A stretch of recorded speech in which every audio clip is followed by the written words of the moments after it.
네, 교회력에 따르면 오늘부터 대강절이 시작됩니다.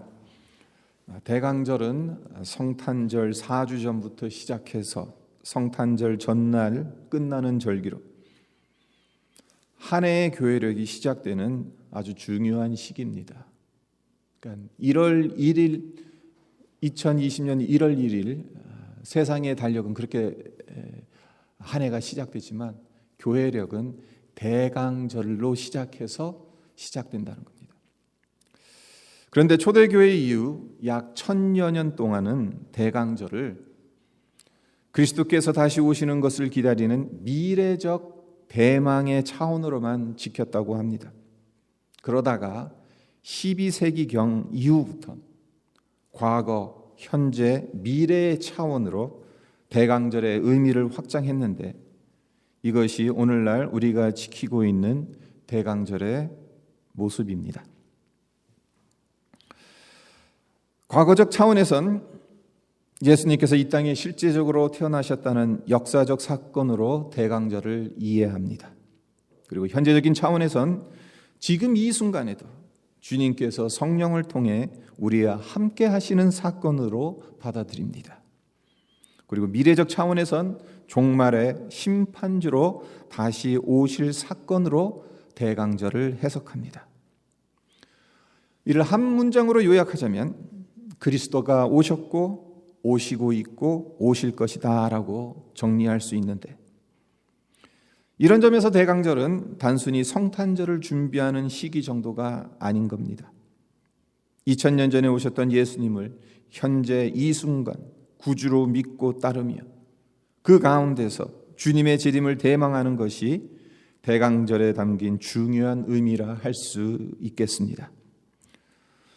오늘은 대강절의 과거적 차원, 즉 예수의 나심에 초점을 맞추고자 합니다. 누가복음 23장 3절을 보시면 예수님께서 십자가에 달리시기 전에 빌라도 총독에게 문초를 당하시죠. 빌라도가 예수님에게 이렇게 묻습니다. 내가 유대인의 왕이냐? 예수님께서 이 질문에 전혀 주저하지 않으십니다. 곧바로 내 말이 옳도다라고 대답하십니다. 그렇습니다. 예수님은 이 땅에 왕으로 오셨습니다. 예수님께서 태어나신 곳이 어디죠? 베들레헴입니다. 베들레헴 무슨 뜻입니까? 떡집이라는 뜻이에요. 예수님께서 떡집에서 태어나셨다는 것은 아주 중요한 의미를 담고 있습니다. 왜 그렇습니까? 요한복음 6장에서 예수님은 내가 곧 생명의 떡이라 라고 말씀하셨죠. 그러니까 예수님이 생명의 떡이시니까 실제로 떡집에서 태어나신 거예요. 더 중요한 것은 떡집, 베들레헴에서 태어나실 것을 구약에서 이미 예언하고 있다는 겁니다. 구약 성경 미가서 5장 2절입니다. 베들레헴 에브라다야, 너는 유다 족속 중에 작을지라도 이스라엘을 다스릴 자가 내게서 내게로 나올 것이라. 그의 근본은 상고에 영원에 있느니라. 예수님께서 탄생하시기 훨씬 이전인 주전 700년경에 쓰여진 구약 성경 미가서는 이스라엘을 다스릴 자가 유대 땅 베들레헴에서 탄생할 것이라고 예언합니다. 비록 허름한 마국간에서 태어나셨어도 예수님은 왕으로 이 땅에 오신 거죠. 그런데 이것을 한번 생각해 보십시오. 요셉과 마리아가 살았던 곳은 나사렛입니다. 베들레헴에서 살지 않았습니다. 그렇기 때문에 예수님이 베들레헴에서 태어나시는 것은 현실적으로 거의 불가능합니다. 지금처럼 교통이 발달해서 자동차가 있고 그래서 쉽게 왔다 갔다 할 수 있는 게 아니잖아요. 그런데도 예수님은 미가서의 예언에 따라 베들레헴에서 출생하셨죠. 어떻게 이것이 가능했습니까? 1절로 4절을 다시 보시면 그때의 가이사 아구스도가 영을 내려 천하로 다 호적하라 하였으니 이 호적은 구레뇨가 수리아 총독이 되었을 때 처음 한 것이라. 모든 사람이 호적하러 각각 고향으로 돌아가며 요셉도 다윗의 집 족속이므로 갈릴리 나사렛 동네에서 유대를 향하여 베들레헴이라 하는 다윗의 동네로.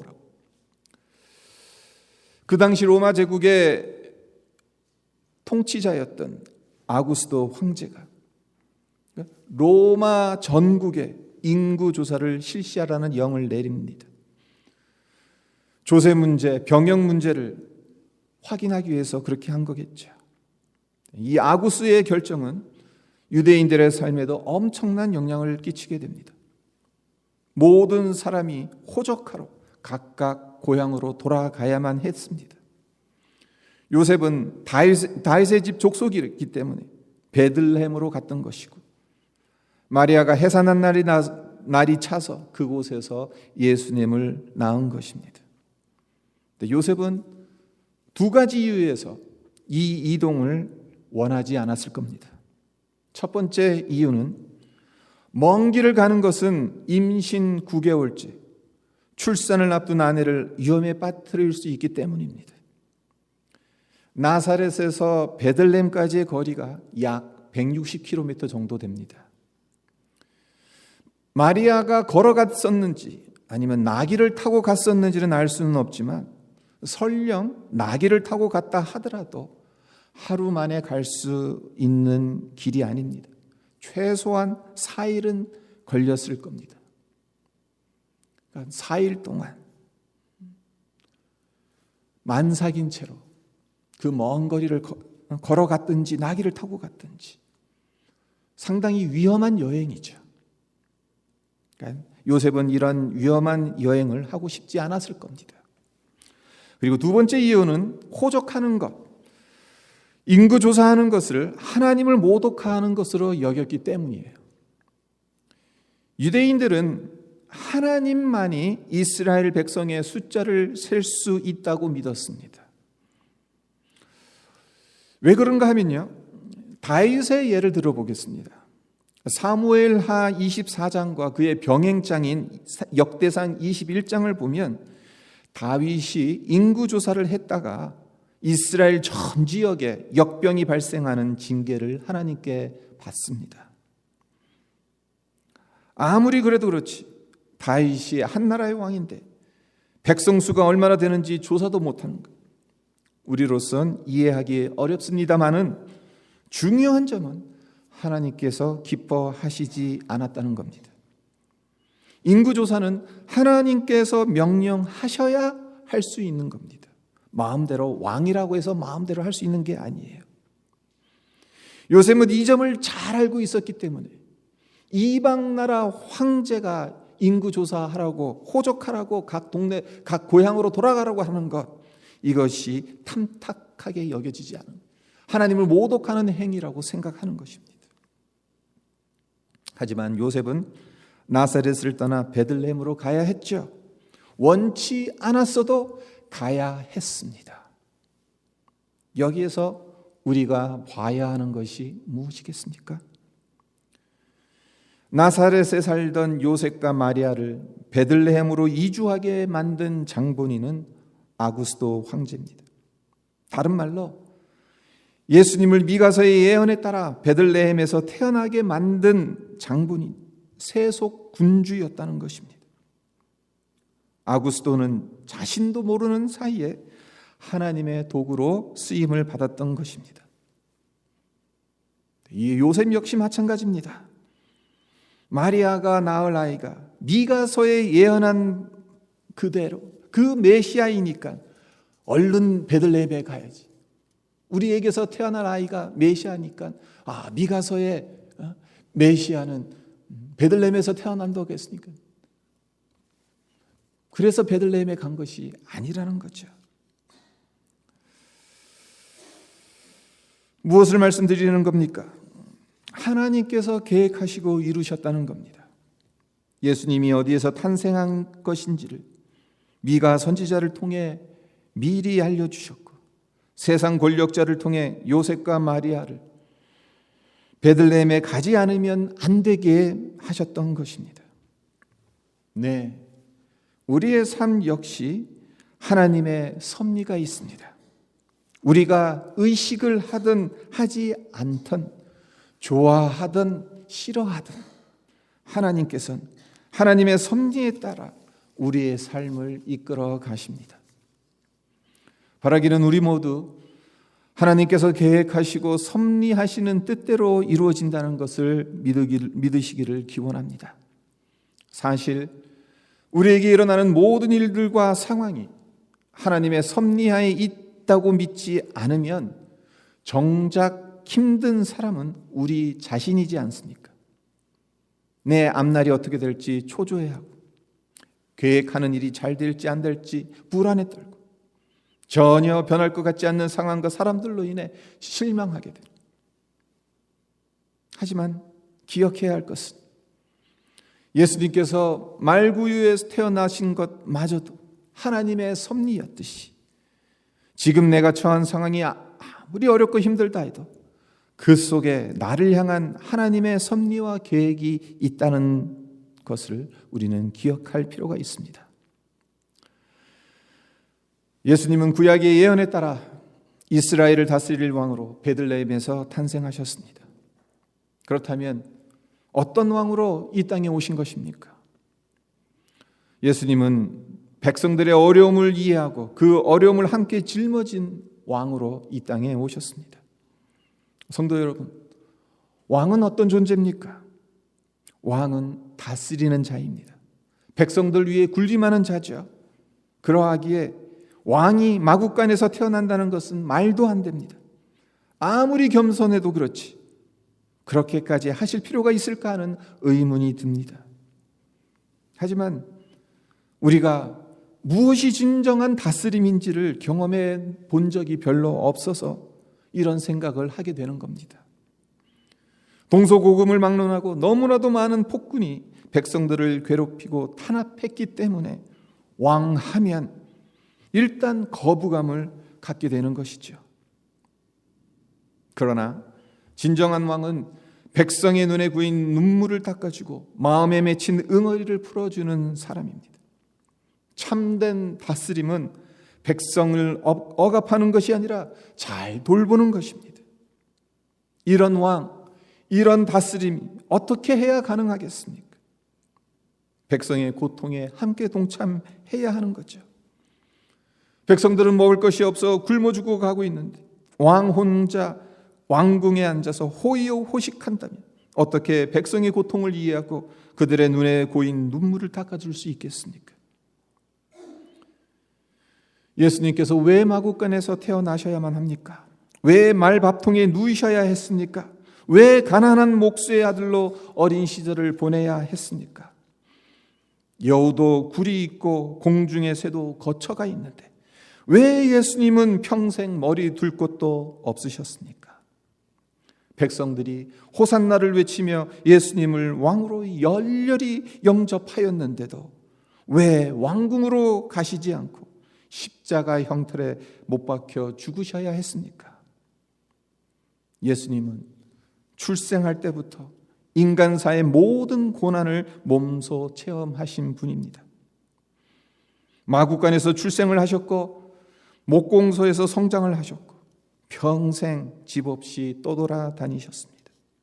친히 모든 고난을 겪으시면서 고난받는 종으로 사셨습니다. 그렇기 때문에 진정한 왕으로 참된 다스림이 무엇인지를 보여주셨고 실행하실 수 있었던 것입니다. 죄의 무게로 고통받는 자의 아픔을 잘 아시는 겁니다. 죄인의 친구가 되어주실 수 있었던 것입니다. 인생의 질고가 얼마나 버거운 짐인지를 이 세상의 그 어떤 왕보다도 훨씬 더 잘 아실 수 있었던 것입니다. 여러분, 왜 우리가 주님의 고난과 그 고난의 절정이라고 할 수 있는 십자가에 그토록 감격하는 것이겠습니까? 하늘에 계셔야 하는 그분이 우리의 모든 슬픔과 질고에 동참하시려고 이 땅에 오셔서 온갖 고초를 겪으셨다는 것을 우리가 믿기 때문이 아니겠습니까? 우리의 작은 신음소리까지 들으시고 헤아리시는 인자하신 우리 왕 예수 그리스도의 사랑, 십자가에서 보여주셨기 때문이지 않겠습니까? 성도 여러분, 지금 여러분의 처한 상황이 어떻습니까? 고통스럽습니까? 주님께서 과연 내가 처한 고난을 돌아보시고 계신 것인지 의심이 드는 분은 안 계십니까? 그렇다면 주님께서 왜 이 땅에, 그것도 낮고 천한 마구간에서 태어나셨는지 그 의미를 생각해 보시기를 바랍니다. 구약을 읽다 보면 많은 선지자들과 의인들이 하나님을 향해 하소연하고 탄원하는 것을 발견하게 되죠. 시편에도 보면은 수없이 많은 탄원시들이 등장합니다. 그리고 선지서들도 읽어보면은 선지자들이 하나님께 하소연하고 탄원하는 것을 보게 되죠. 예레미야, 하박국 같은 선지자들을 보세요. 예레미야와 하박국이 전한 말씀이 무엇입니까? 소망과 회복의 메시지가 분명 있기는 합니다마는 주된 내용은 이스라엘 백성들이 듣기 싫어하는 것이었습니다. 하나님께 심판받는다는 것입니다. 이방 나라에 포로로 끌려간다는 거예요. 그들의 나라가 이 지구상에서 사라져버린다는 것입니다. 이 메시지를 전해야 하는 선지자들의 마음이 어디 편했겠습니까? 백성들의 삿대질과 비난을 감수하는 것이 어디 쉬웠겠습니까? 그래서 하나님을 향해 원망과 하소연을 합니다. 마치 하나님은 저 높은 하늘 위에 계셔서 이 땅의 고통스러운 현실 따위에는 관심이 없는 것처럼 느껴지기 때문에 하나님을 향해 울부짖습니다. 하나님을 향한 하소연이 절정에 달하는 구약 성경 책이 어떤 책입니까? 욥기 책이죠. 욥기서죠. 욥기를 보면 하나님을 향한 하소연이 절정에 달하는 것을 발견할 수 있습니다. 욥기 10장 1절에서 4절을 제가 읽어드리겠습니다.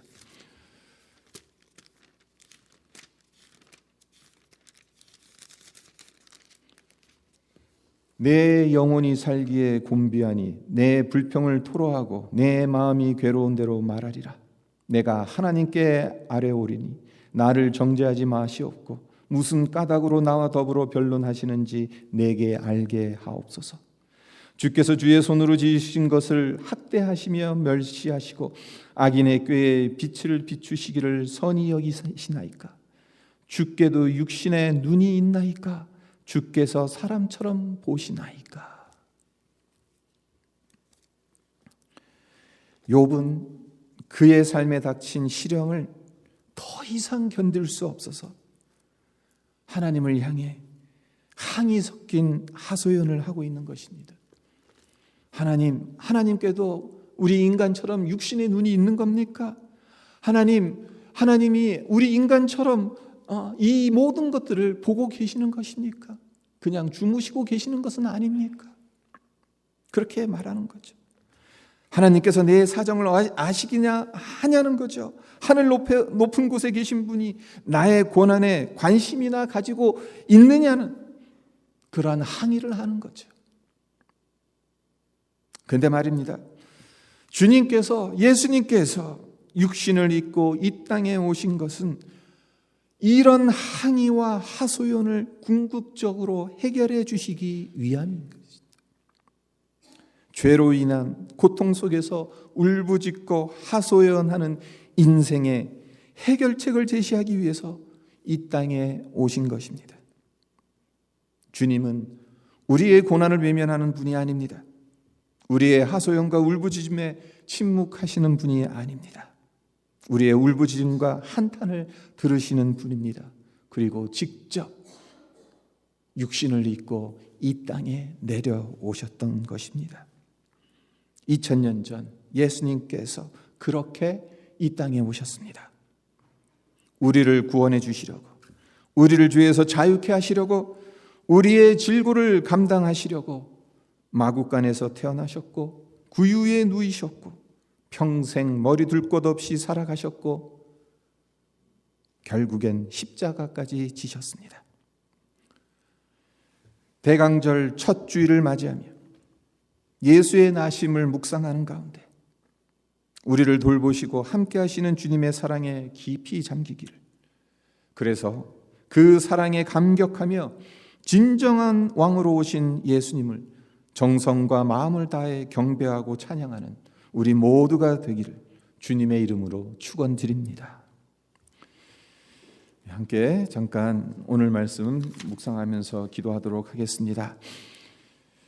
예수의 나심은 하나님의 치밀한 계획 속에서 이루어졌음을 우리가 보게 됩니다. 누가가 왜 그때의 가이사 아구스도가 영을 내렸다, 역사적인 사실로 예수의 나심을 기록하고 있는 것이겠습니까? 실제적인 사건이었다라는 거죠. 구약 미가서에서 예언한 이스라엘을 다스릴 자가 가장 작은 고을 베들레헴에서 태어나게 될 것이라는 그 예언을 누가는 역사적 사실로 기록하고 있는 것이죠. 그렇습니다. 주님께서 2000년 전 이 땅에 실제로 오셨습니다. 하늘 영광 다 버리시고 낮고 천한 이 땅에 오셨습니다. 우리의 원망과 우리의 하소연을 먼 하늘나라 위에서 듣고만 계시지 않고 직접 육신을 입고 이 땅에 내려오셔서 마구간에서 태어나셨고 구유에 누이셨고 머리 둘 곳 없이 살아가셨고 십자가를 지셨습니다. 그렇게 고난받는 종으로 이 세상을 살아가면서 우리가 당할 수 있는 그 어떤 아픔, 고난, 시련, 그 모든 것들을 충분히 이해하실 수 있고 또한 함께 하실 수 있고 도와주실 수 있는 그러한 진정한 왕으로 이 땅에 오셨다라는 사실, 대강절 첫 주일을 우리가 맞으면서 주님께서 이 땅에 그렇게 오셨음을 우리가 기억하고 또 그 주님께 경배하고 찬양하고 감사하고 우리에게 허락하신 이 구원을 인해 하나님께 더욱더 감사하며 살아가도록 우리의 마음을 지켜주실 것을 위해서 함께 기도하였으면 합니다. 기도하겠습니다. 아버지 하나님 감사합니다. 대강절 첫 주일 주님 앞에 나와서 예배를 드립니다.